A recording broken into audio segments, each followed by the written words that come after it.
안녕하세요 여러분.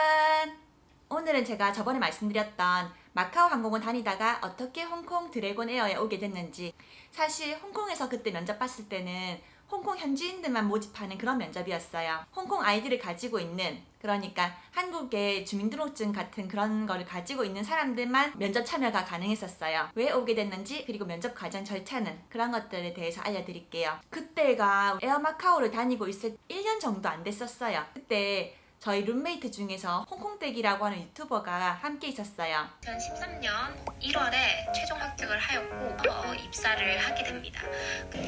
내가 직장 생활을 시작한 것부터 결혼하기 전까지 언니랑 살았어요. 한 3년 다니고 그래서 친언니 같은 깐 언니죠.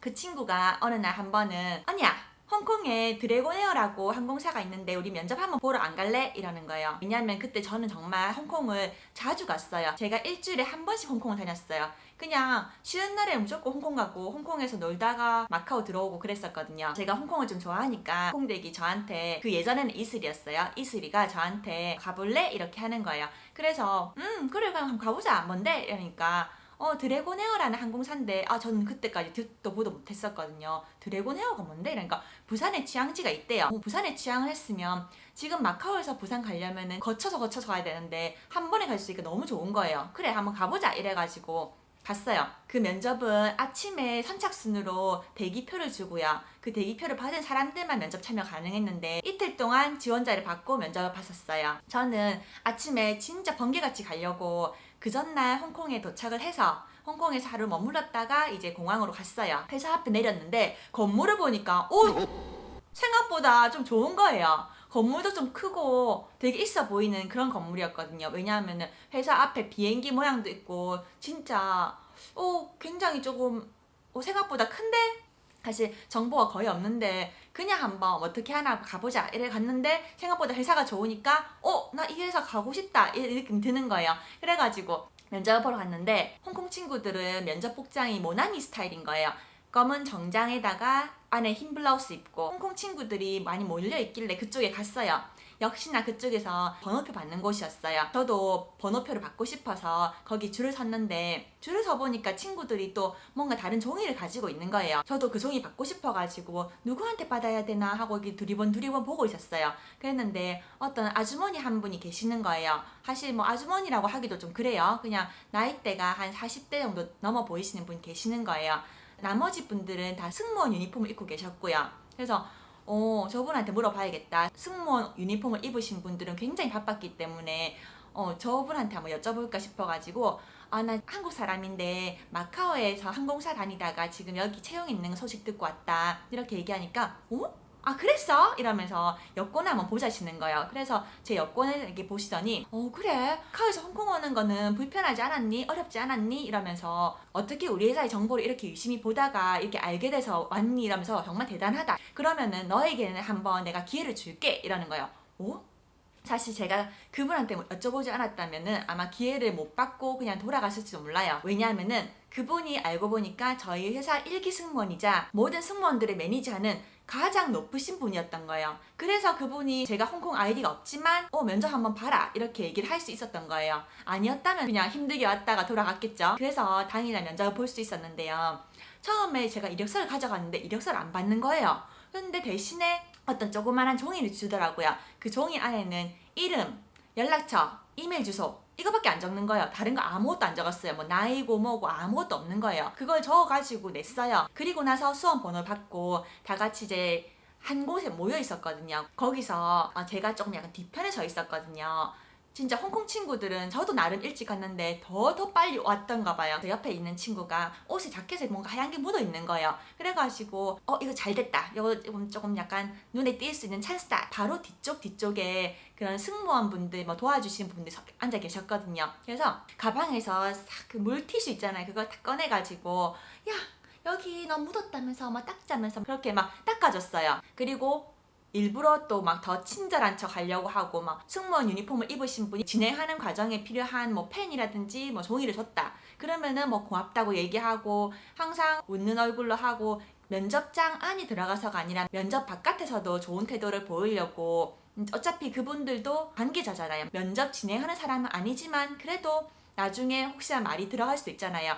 내가 밖에서 봤는데 이 지원자 굉장히 괜찮더라. 이런 이미지를 주고 싶어서 밖에서도 주변 사람들한테 친절하게 하고 굉장히 친화적인 것처럼 사람들하고 얘기도 잘하고 이런 모습을 보여주려고 했었어요. 지금 일하면서 보니까 이런 행동들이 약간 드래곤에어의 문화기도 해요. 좀 서로 잘 챙겨주는. 내가 만약에 물을 탁 엎질렀어. 그러면은 막 주변에서 와가지고 막 한 4-5명 와가지고 뭐 누구는 밑에 뭐 바닥 닦고 누구는 내 옷 닦아주고 진짜 괜찮아 내가 할게 하지만 막 서로 도와주려고 막 어떤 사람들은 뭐 휴지를 꺼내고 막 난리가 나는 그런 문화예요. 정말 서로 막 도와주는 그런 문화가 있거든요. 그리고 면접장에 들어갔을 때는 그때 첫 번째 면접이 우리가 한 14명 정도가 다 같이 디스커션 하는 거였거든요. 근데 주제는 굉장히 심플했어요. 홍콩에 대한 문화, 홍콩에 대한 뭐 음식, 뭐 여행지 이런 식으로 그런 것들에 대해서 토론을 하고 나중에 한 명 한 명씩 서머리를 해서 발표하는 거였는데요. 저는 그때 음식에 대한 발표를 했어요. 나는 한국에서 왔는데 마카오 산지 1년 됐다. 홍콩에는 일주일에 한 번씩 놀러 온다. 왜냐하면 너무 재밌는 것도 많고 맛있는 것도 너무 많아서 오는데 그 중에서 홍콩에 있는 유명한 앱 오픈라이스 앱이 있어요. 근데 실제로 홍콩 친구들이 맛집을 알려주지 내가 앱을 본다고 해서 알기는 어렵더라. 이렇게 얘기를 했어요. 그 얘기가 별 얘기는 아닌데도 빵 터지는 거예요. 막 웃고 난리가 났어요. 저는 여기서 포인트가 오픈라이스라는 것도 알고 있다. 제가 홍콩을 좋아하고 홍콩에 자주 오고 있고 그리고 홍콩 친구들이 있다. 이런 것을 어필했어요. 끝나고 난 다음에 다 같이 우르르 강당에 가가지고 토익 시험 봤거든요. 토익 시험은 정말 200문제 그대로 하는 거였는데 난이도는 많이 어렵진 않았어요. 제가 그때는 토익 공부를 좀 하고 있었어요. 왜냐하면은 이직을 할 생각도 조금 있었기 때문에 토익을 한 달 정도 공부를 하면서 문제집을 좀 많이 풀어봤었거든요.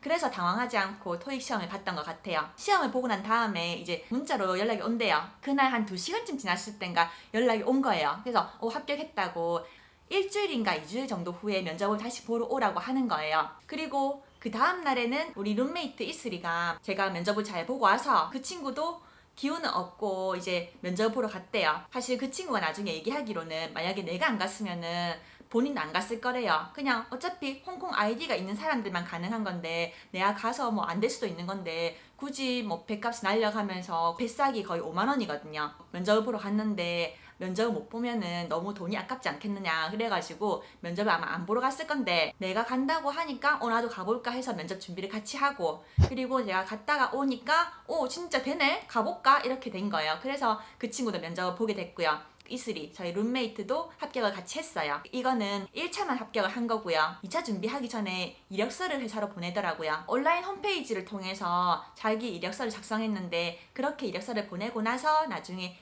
2차를 면접을 보러 갔어요. 2대1로 면접을 보는 거였는데 면접관님 2명하고 저하고 1명이었어요. 제가 앞에 사람 기다릴 때는 거의 한 20-30분 기다린 것처럼 굉장히 좀 지루했었거든요. 근데 제가 면접 볼 때는 그냥 한 5분 10분 걸린 것처럼 그냥 그 시간이 금방 지나가더라고요. 그 면접관님들이 제일 처음 질문했던 거는 마카오 항공에서 면접을 보러 온 사람이 없는 것 같아요. 그래서 마카오 항공은 뭐 데스티네이션 루트가 어떻게 되느냐 물어보는 거예요. 그래서 드래곤에어하고 굉장히 비슷하다. 주로 중국에 많이 가고 아시아 쪽에 간다 이렇게 하니까 그렇구나 비행 패턴이 어떻게 돼? 이러는 거예요. 그래서 비행 패턴은 뭐 4섹터도 있고 뭐 3섹터도 있고 좀 힘든 비행도 많은 편이다. 그래도 한국 레이오버가 있어서 한국에서 24시간 체류하는 레이오버가 있기 때문에 그 점은 굉장히 좋은 것 같다 이렇게 얘기를 하니까 4섹터? 놀라는 거예요. 그래서 4섹터가 어떤 말이냐면은 간단하게 말해서 이틀치 일할 거를 한 번에 일하는 거랑 똑같은 거예요.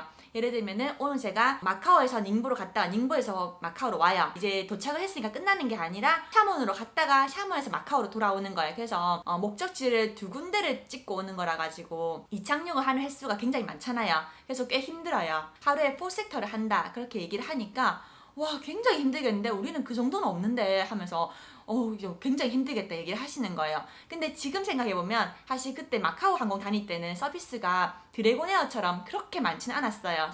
그 서비스하는 단계가. 근데 드래곤에어에는 서비스가 굉장히 많았어요. 제가 처음에 입사했을 때 베이징을 갔는데 베이징 3시간 동안 쉴 틈이 없었어요. 물 서비스하고 음료, 빵, 밥, 커피차, 아이스크림, 와인 한 번 더 가고 이렇게 하니까 진짜 3시간 동안 쉴 틈 없이 진짜 일하다가 이제 컬렉션, 식판 같은 거 다 걷어들이고 나니까 이제 랜딩합니다. 이렇게 된 거예요. 진짜 그 정도로 바빴거든요. 요즘은 굉장히 그래도 서비스가 조금 간소화됐어요. 왜냐하면 승객분들한테 2번째 와인을 제공해드렸는데 많은 분들이 와인을 원하시는 건 아니었고, 그런데 저희는 와인을 여니까 어찌됐든 소비가 많은 거잖아요. 그래서 그 부분을 줄이고 조금 줄일 수 있는 부분은 줄여서 저희 승무원들 입장에서는 굉장히 좀 편해졌어요. 그때 생각하면 그 승무원들이 4섹터? 하루에? 그거 어떻게 해? 약간 이런 느낌처럼 굉장히 힘들게 받아들였을 것 같은데, 마카오 항공에서는 그래도 조금 서비스가 그만큼 다양하지 않아서 그냥 할만했는데 그래도 가기 싫은 비행 패턴 중에 하나였어요. 그리고 회사의 단점을 물어보는 거예요. 당연히 단점을 물어보죠.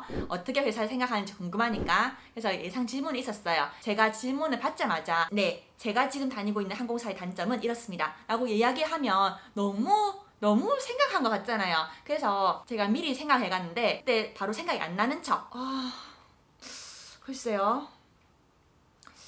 막 이렇게 고민하는 척 했어요. 너무 또 길어지면 안 되잖아요. 빨리빨리 생각해내야 되는 거니까. 그래서 너무 길지는 않게 해서 생각하는 척을 했어요. 그러면서 잘 없는데 그래도 하나만 얘기해봐. 잘 없는 것 같은데 하면서 그래도 한번 얘기해보지. 단거리 노선이기도 하고 비행할 때 서비스를 빨리빨리 하는 편이다. 그래서 평소에 조금 서두르는 편이 있는데 그러다 보니까 약간 실수하게 되는 부분이 있는 것 같다. 이렇게 얘기를 하니까 그렇군 이렇게 얘기하시는 거예요. 네가 해봤던 서비스 중에서 기억 남는 특별한 서비스가 있느냐 이러는 거예요. 그래서 사실 제가 1년도 안 된 그런 완전 새내기인데 제가 무슨 경험이 많고 에피소드가 그렇게 있겠어요. 그래서 예전에 일하면서 승무원 선배님께서 얘기해 주신 그런 스토리가 하나 있었는데 그 스토리를 얘기해야겠다고 생각을 하고 갔었죠. 승무원이 되고 얼마 안 됐을 때 얘기야. 근데 한 승객분께서 저한테 카푸치노가 먹고 싶다고 얘기하시는 거예요. 그래서 손님한테 어떡하죠? 저희는 카푸치노가 없는데요. 대신에 커피하고 크림 설탕이 있습니다. 괜찮으시겠어요? 이러니까 아가씨 나는 카푸치노를 오늘 진짜 꼭 지금 먹어야 될 것 같은데 어떡하지? 이렇게 얘기를 하시는 거예요. 그래서 제가 그때 번뜩 아이디어가 생각난 거죠. 그러면은 손님 제가 시간은 조금 걸릴 수 있긴 한데 조금만 시간을 주시면 제가 한번 시도를 해보겠습니다. 이렇게 얘기를 하고 이제 갤리로 들어와가지고 물이 들어있는 페트병이 있었는데 그 물을 빼버리고 그 안에 우유를 넣어가지고 그 우유를 막 흔들었어요. 막 이렇게 흔들어가지고 그 안에서 거품이 생겼잖아요. 그 거품하고 이제 커피 내린 거랑 같이 올려가지고 우유를 살짝 넣어서 이게 제대로 된 카푸치노는 아니지만 그래도 카푸치노스럽게 보이도록 해서 손님한테 이건 제가 한번 카푸치노 만들어 왔는데 어떨지 모르겠다고 한번 드셔보시라고 했는데 그 승객분이 굉장히 좋아하셨다라는 에피소드를 이야기를 해드렸어요. 그때 반응이 사실 저만 신났던 것 같아요. 저만 그냥 의욕이 불타가지고 막 이렇게 흔들어가지고 그래서 손님한테 드렸다 이렇게 얘기를 신나게 했었는데 그분들이 승무원 일을 하신 지가 몇십 년 되시는 분들이 그 이야기를 듣고 지금 생각해보니까 어떻게 생각하셨을지 조금 궁금해요. 그냥 귀엽다고 받아들였을까요?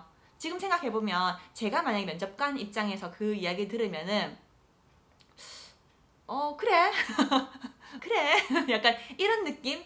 사실 이게 스탠다드가 아니니까 승객분께는 없다고 얘기 드리는 게 맞아요. 왜냐하면은 다음번에 그 승객분이 타셨을 때 저번에 그 승무원은 카푸치노 만들어 오던데 약간 이렇게 해버리면 조금 그 승무원이 곤란해지는 것도 있고요. 새 물병이었는데 그 물병에서 물을 빼고 우유를 넣어서 흔들긴 했지만 그 과정 자체가 정식적인 회사에서 내려오는 방식이 아니기 때문에 그 방식을 따른 게 과연 적합한가 생각이 들어요. 제가 선배님께 그 얘기 들었을 때는 굉장히 아이디어 있다, 좀 참신하고 재밌다 이 생각이 들었었는데 지금 제가 이제 경력이 한 6년쯤 넘어가고 7년쯤 되니까 그게 정말 좋았던 방법일까?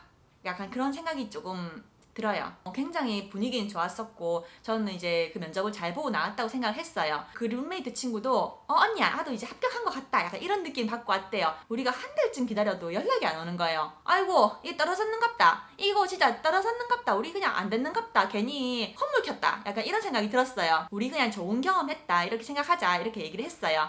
그러고 어느 날 저희가 같은 비행을 가게 됐어요. 중국 비행 가면서 한국인 2명 같이 안 붙여주거든요. 보통 중국 사람들하고 한국인 1명 들어가든지 보통 같이 비행을 할 리가 거의 없어요. 근데 그날은 이슬이랑 같이 비행을 하게 된 거예요. 그리고 호텔 방도 2인 1실이라서 같이 썼고요. 이슬이는 씻으러 화장실에 들어갔고 저는 이제 밖에서 뭐 휴대폰 보고 있는데 갑자기 이메일이 온 거예요. 드래곤에어에서 온 거예요. 그래가지고 약간 메시지 처음에 딱 보자마자 이게 합격 같은 그런 느낌이 드는 메시지인 거예요. 너무 좋아가지고 이제 이슬이한테 야 드래곤에서 이메일 왔다 하니까 한 1초도 안 돼가지고 이슬이가 언니야 나도 메일 왔다 이러면서 바로 뛰쳐나와가지고 이제 메일을 확인했는데 우리 둘 다 합격을 한 거예요. 정말 우리가 같이 있는데 합격 메일을 같이 보니까 더 좋았던 것 같아요.